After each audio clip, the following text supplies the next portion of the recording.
মেলার জনপ্রিয় মথুরা কেকের রেসিপি নিয়ে চলে এসেছি।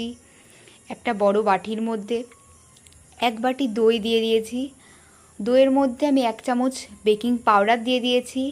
1/2 চামচ বেকিং সোডা দিয়ে ভালো করে এটাকে মিক্স করে নেব। এর মধ্যে দিয়ে দিলাম 3 চামচ চিনির গুঁড়ো দিয়ে দিয়েছি। 2 চামচ ঘি দিয়ে এটাকে ভালো করে মিক্স করে নিতে হবে। চিনির গুঁড়োটা কেউ বেশিও দিতে পারে, আবার কেউ কমও দিতে পারে। এবার এর মধ্যে দিয়ে দেব 2 বাটি ময়দা। 1 বাটি দইয়ের জন্য আমি 2 বাটি ময়দা ইউজ করেছি এখানে। ভালো করে এবার হাতের সাহায্যে আমি মাখিয়ে নেব নরম করে, যাতে শক্ত না হয়ে যায়। নরম করে মাখাতে হবে যাতে হাতের মধ্যে লেগে যায়, তবুও ওটাকে শক্ত করা যাবে না। তেলের সাহায্যে ওটাকে নরম রাখতে হবে। ভালো করে আমি হাতের সাহায্যে দেখো নরম করে মাখিয়ে নিয়েছি। তেল দিয়ে দিয়ে বারবার করে তেল দিচ্ছিলাম। এবার 2 ঘন্টার জন্য রেস্টে রেখে দিয়েছি।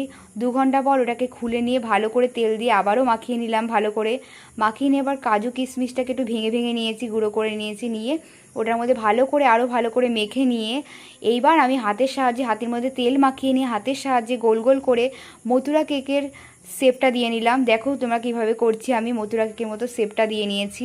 দিয়ে নেওয়ার পর এবার আমি গরম করতে দিলাম কড়াইটাকে। ভালো করে তেলটা গরম করে নেব। তেলটা গরম করে নেওয়ার পর এবার আমি মথুরা কেকগুলো ছেড়ে দিয়েছি। গ্যাসটা একদম লোতে রাখতে হবে, হাই করলে হবে না। লাল লাল করে ভেজে নিলেই রেডি আমাদের মথুরা কেক।